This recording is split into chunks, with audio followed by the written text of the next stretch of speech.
noches, soy Adolfina Martínez de la carrera de Ciencias de la Comunicación de la Facultad de Filosofía de la Universidad Nacional del Este.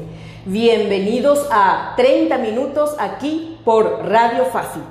Hoy nos acompaña la licenciada Magda y nos va a hablar sobre la campaña Septiembre Amarillo con el lema Vive. Muy buenas noches, licenciada. Muy buenas noches, un gusto estar aquí con ustedes. Un saludo a toda la audiencia también de esta radio. La Organización Mundial de la Salud recuerda el 10 de septiembre como el Día Mundial de la Prevención del Suicidio. En Paraguay, la Fundación Sobrevivientes del Paraguay, conjuntamente con la Red de Extensión Universitaria de la Universidad Nacional del Este, lanzan una campaña. Así mismo es. La campaña 30 razones para vivir que dio inicio el año pasado. Hoy o este año seguimos con el lema Vive, ¿verdad? Es una extensión, digamos que, de las 30 razones. La fundación es Sobrevivientes Paraguay, así como. Y háblanos, por favor, de Septiembre Amarillo. Sobrevivientes Paraguay nace a partir de un sobreviviente, ¿verdad? Que es la fundadora de la fundación.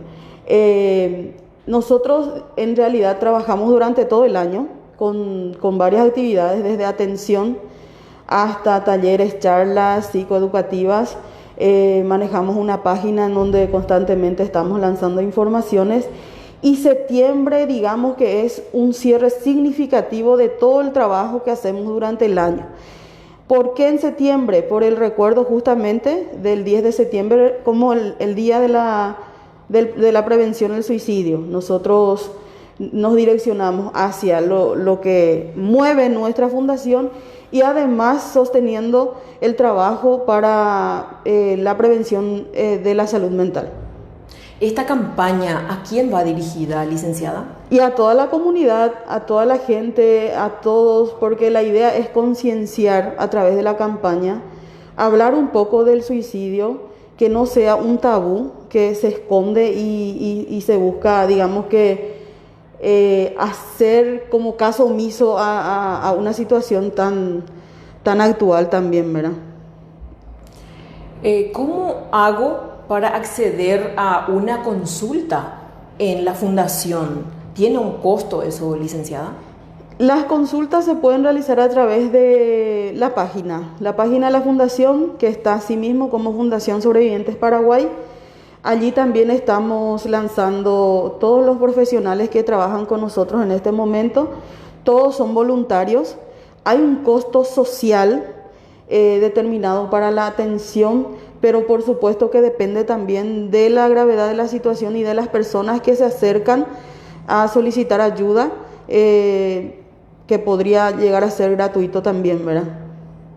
Hablando de fondo, ¿cómo la fundación se maneja? ¿Tiene fondo propio? Y mira, es como, digamos que los voluntarios son los que sostienen la fundación, ¿verdad? Durante todo el año trabajamos a puro pulmón, como se dice, ¿verdad? Nosotros nos estamos apoyando entre todos porque no tenemos, digamos que, padrinos para las actividades diversas que hacemos.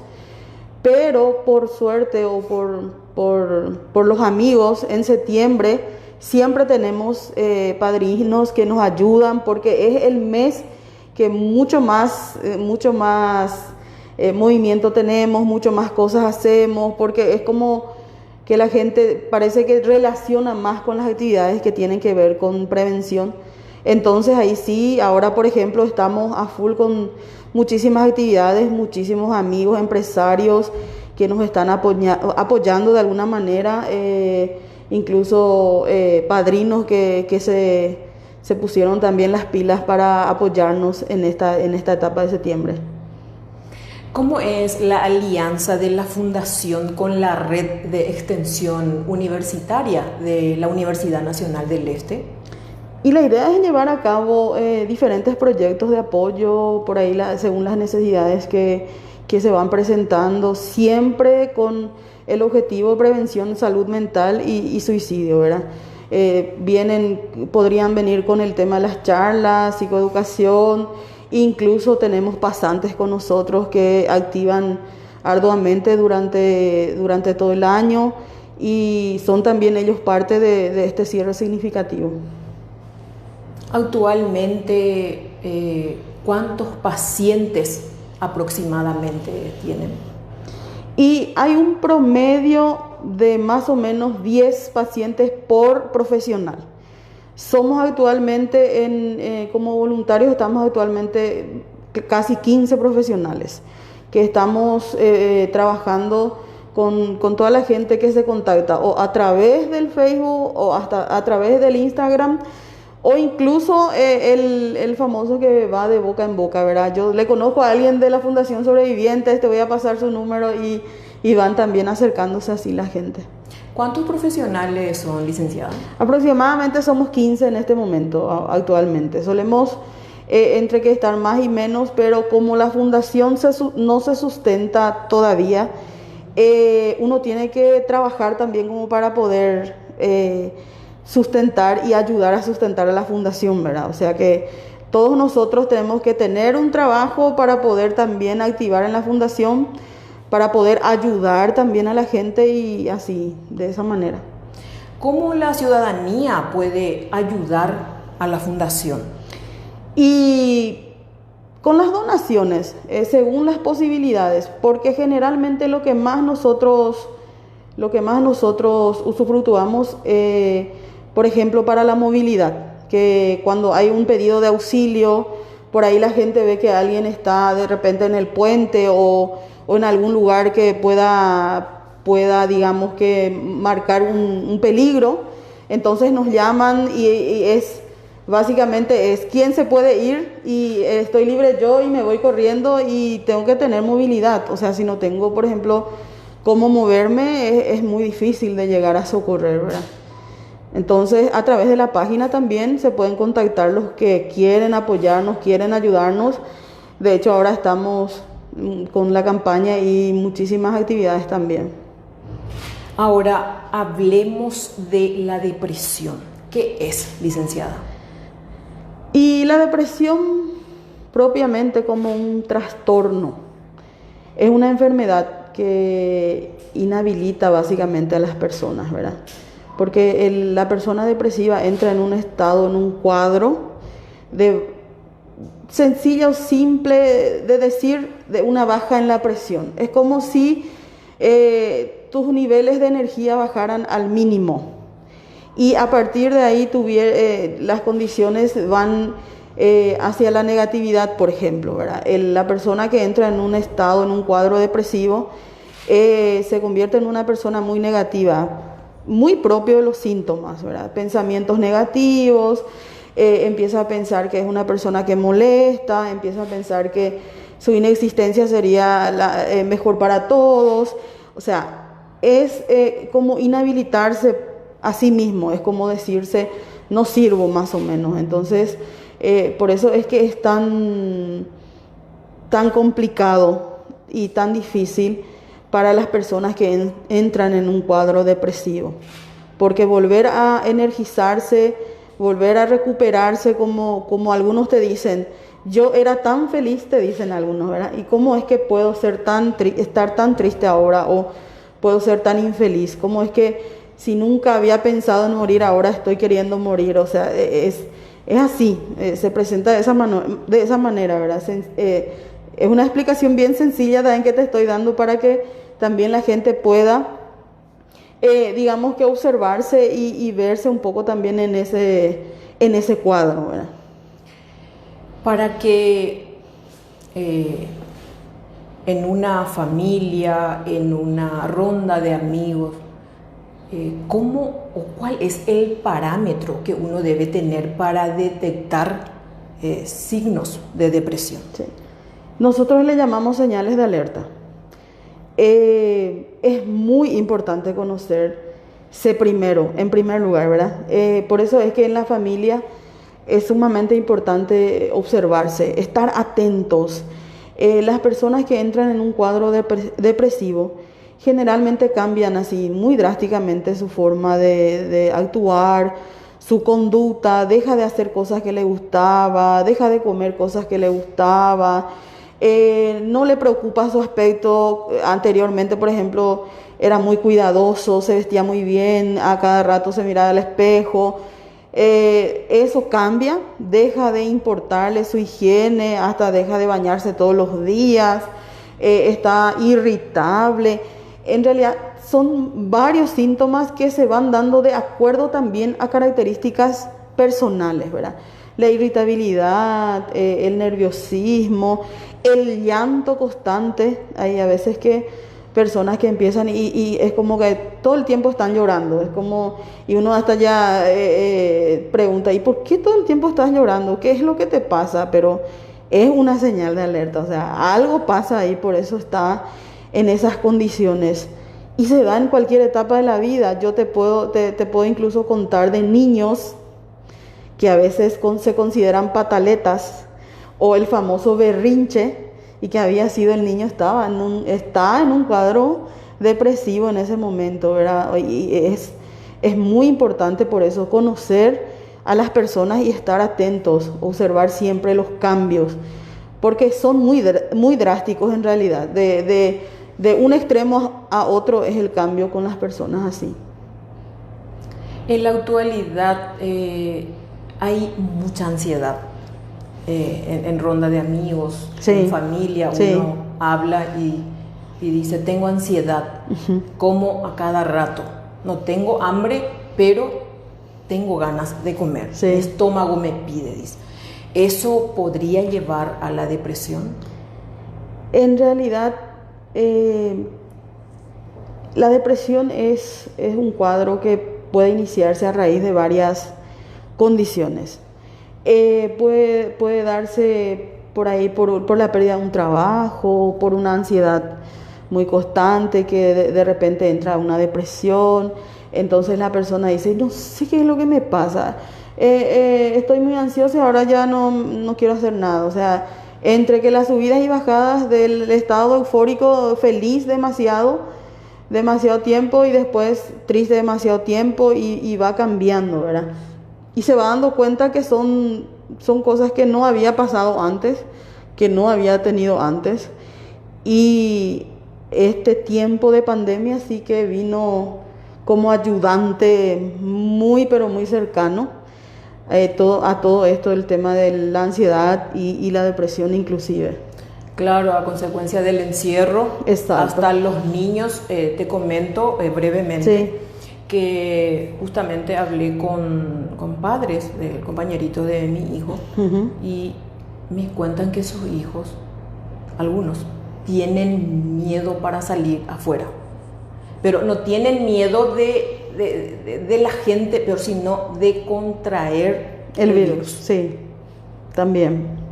Pasa que el abordaje también es muy importante, ¿verdad? Que explicarle al niño que tiene que tener cuidado, y mientras que tenga cuidado con respecto al lavado de las manos, al uso del alcohol, al uso del tapabocas, digamos que a la distancia, no va a pasar nada. Pero a veces le condicionamos y ellos ya todo les genera miedo. Entonces es como, cuidado que el coronavirus, quédate quieto que el coronavirus, o no vamos a irnos por el coronavirus. Entonces es como que se le condiciona también a ellos y terminan ellos teniendo miedo, y ese miedo inicial al virus a veces termina siendo miedo a todo ya, ¿verdad? Entonces ese cuidado también es sumamente importante.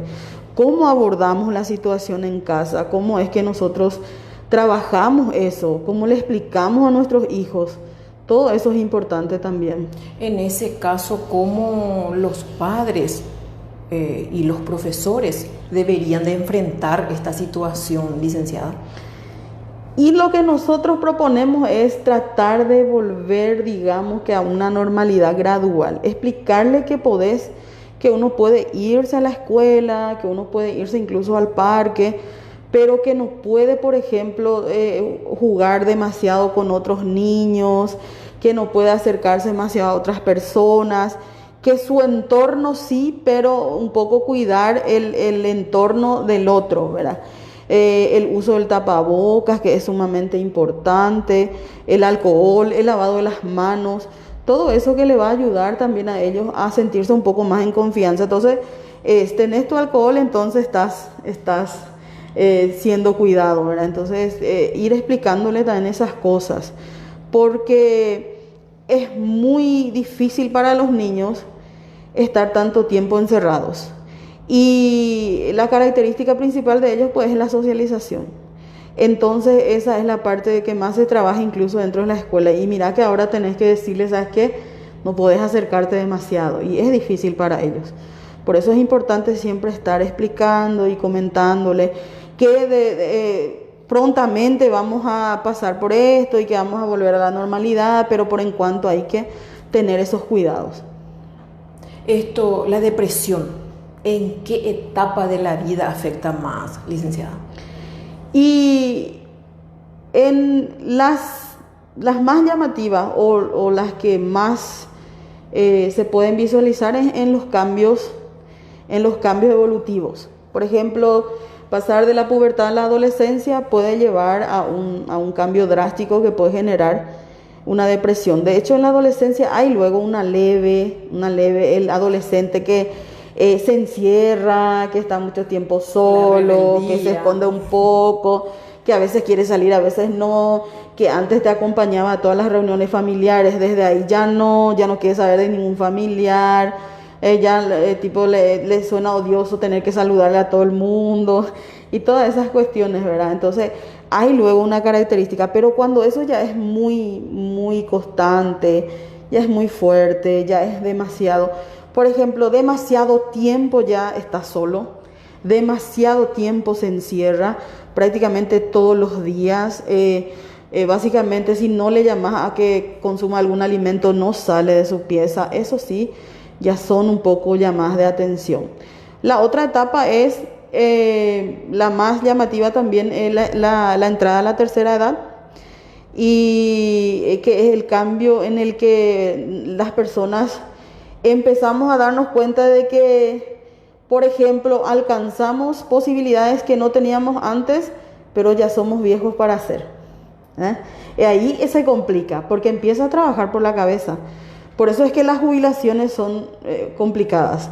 Entonces, siempre hay que tener, digamos, que un plan. ¿Qué es lo que voy a hacer después de jubilarme? ¿En qué me voy a enfocar? ¿Qué es lo que me gusta? ¿En qué puedo incluirme o qué cosas puedo hacer? Y todas esas cuestiones que pueden ayudar a que las personas también puedan, digamos, que zafar un poco de la depresión. De hecho, que todos los cambios generan cierta ansiedad, ¿verdad? Un cambio siempre hace una diferencia. Ahora, cuando esa diferencia genera ya inhabilidad, ya no podés avanzar a partir de ese cambio, ahí es cuando ya se genera el alerta también, ¿verdad? Porque ¿qué es lo que hace que no puedas avanzar? Y a veces decimos los que, por ahí el que entra en un estado depresivo con el que no, y el que no dice, ¿y por qué estás así si es tan simple, si es tan sencillo la solución? ¿Por qué haces problema de algo tan leve? Y eso es lo que generalmente también no se le da la importancia debida a la situación emocional de la persona que está, digamos, que padeciendo eso, ¿verdad? Ya hablaste de desencadenantes. Ahora, háblanos por favor sobre el uso del celular en edad temprana. Eso ocasiona la ansiedad y puede un niño deprimirse a consecuencia de este uso del teléfono celular. Sabes que tengo que decirte, son temas tan interesantes lo que estás proponiendo. Yo soy psicóloga a nivel inicial. Te cuento que yo estoy trabajando en la escuela desde el 2015. Entonces trabajo con niños desde 3 años hasta 5. Soy docente universitaria. entonces trabajo también con adultos. Trabajo también con adultos un poco más grandes. Entonces, todas las fajas etarias, mi carrera me dio la oportunidad de trabajar. El celular, si nosotros analizamos como adultos, nosotros luego no enviciamos con el celular. Estamos adultos que no dejamos el celular ni cuando comemos, ni cuando desayunamos, ni cuando cenamos, ni si hay acontecimiento importante. O sea, es como si fuera que el celular ya es una extensión nuestra. Y nos consideramos adultos maduros. Imagínate con aquel niño que está en etapa de evolución, en donde todo está creciendo en él y evolucionando. Su sistema neurológico, sus neuronas, todo está en proceso evolutivo. Y si nosotros que nos consideramos maduros llegamos a tener ese vicio hacia el celular, ¿por qué no los niños? ¿Verdad? Y lo peor es que a los niños les afecta en mucho mayor grado. ¿Por qué? Porque ellos tienen una fijación hacia eso que tienen en la mano. Y hoy la comodidad de los padres es el celular. Cuando te vas a algún lado y tenés que llevarle a tu hijo, le das el celular para que se quede quieto. O sea, vos ya no ves niños que juegan. Entonces yo me emociono demasiado cuando me voy al súper y veo un niño, por ejemplo, con un autito chiquito jugando allí en la esquina esperándole a alguien. Entonces digo yo, ¿quién será su papá? Porque esto ya no vemos. Y yo siempre recuerdo que mi mamá, en la época de nosotros niños, y estoy llevando ya, sea porque quiero hacer un cierre ahí, tenía su cartera enorme y en eso estaba la cosita que íbamos a pedir seguramente que nos compre. Entonces era, cómprame, acá está. El juguetito que está ahí en la cartera, que te tira en la mano y te pone ahí un trapito en el piso y te dice, sentate ahí, y te pone tu juguete y vos estás jugando ahí, no te preocupas con otra cosa, porque estás muy concentrado tratando de ser creativo en tu juego. ¿Vemos hoy eso? No, ¿verdad? Estamos realmente complicados con esas cuestiones. Y es muy difícil porque el niño que está muy acostumbrado al celular, te cuento que se va a la escuela, le pones un juguete y empieza a romper porque no sabe qué hacer del juguete. Entonces, ¿qué hacemos nosotros los profesionales, tanto los docentes como los psicólogos que trabajamos con ellos? Nos sentamos a jugar hasta que ellos aprendan que ese es un juguete con el cual se pueden ellos distraer, concentrarse, crear. Imagínense el tipo de adulto que se va a volver si ahora no está creando de niño, ¿verdad? Y tan importante es esta etapa, porque es la etapa en donde nosotros tenemos la posibilidad de crear y posicionarnos hacia algún futuro que nos va a tocar ser, ¿verdad? Y para nosotros es muy tentador ese tema, por eso es muy largo, hay muchísimas cosas que se pueden hablar en este caso, las consecuencias del uso constante del celular con respecto a la vista del niño, eso ya son consecuencias físicas, la vista, la imposibilidad de ser creativos porque ellos están fijados en un solo espacio, los peligros que representa porque vos le dejas tu celular y te vas y nada de lo que está en internet está prohibido, de repente ya entra en páginas que son peligrosas para ellos, ven cosas que ya no deberían y se van generando esas complicaciones y cada vez más dificultosas, ¿verdad? Así mismo, licenciada. En el 2019, los estudiantes de medicina de la Universidad Nacional de Asunción realizaron un estudio sobre la inteligencia emocional asociada a índice de ansiedad a estudiantes de medicina de la misma universidad. Sí. Y de 300 estudiantes, 67% demostraron crisis de ansiedad y 60% presentaron rasgos de depresión, ya sea leve, severa. Lastimosamente. Esto podemos pensar que la exigencia de la carrera, o estos estudiantes ya venían con algún signos de depresión? Y puedo decirte las dos cosas. Pueden darse que ya los chicos, los jóvenes vienen con características o con situaciones que le llevan a eso, ¿verdad? Una ansiedad leve probablemente, o pueden haberse dado situaciones que generan eso. Es muy importante lo que mencionaste, porque hay que hablar de algo muy importante en ese caso. No siempre la carrera que estás haciendo es la que te gustaría hacer. Entonces, ¿qué pasa a veces? Como la exigencia está en la carrera y no te gusta luego demasiado, que digamos, entonces te empezás a frustrar, y la frustración a veces también trae consigo consecuencias un poco complicadas. Entonces, por ahí también a veces, por eso es que se tiene que analizar, se tiene que ver, cada caso a veces presentan cosas distintas que nosotros consideramos que no eran tan graves, pero que había sido para la persona sí era algo grave, ¿verdad?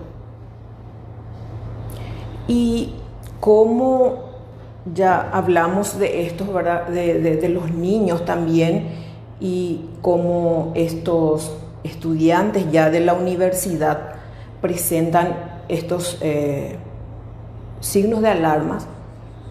Esto se detectó a través de un estudio que realizaron los compañeros. Sí. Y los docentes, ¿cómo pueden actuar en este caso para detectar justamente en los alumnos que pudieran presentar este signo de alarma?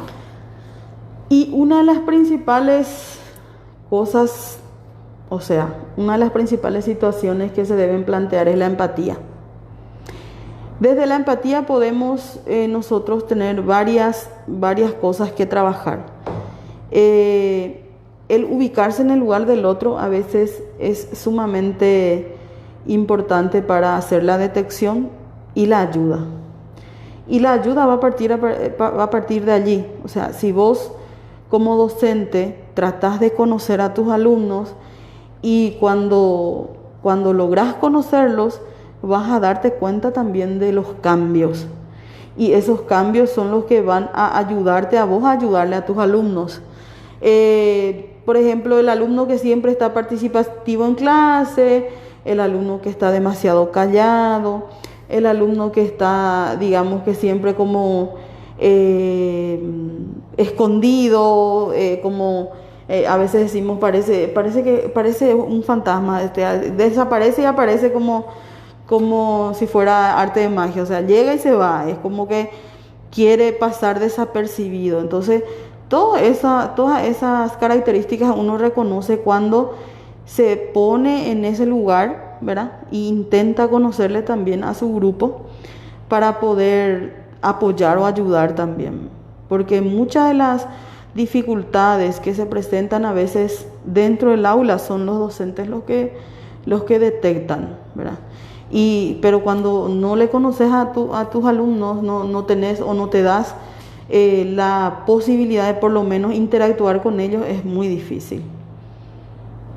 Licenciada, si quieres mencionar más algo sobre la campaña que están llevando, te dejo el micrófono. Sí, estamos nosotros trabajando ahora. Septiembre es clave para nosotros, como les dije hace rato.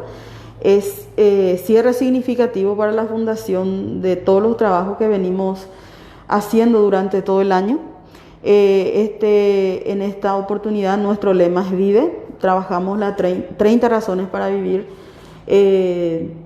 Queremos, o nuestro objetivo es llegar a concretar el paseo de la vida, se llama, ¿verdad?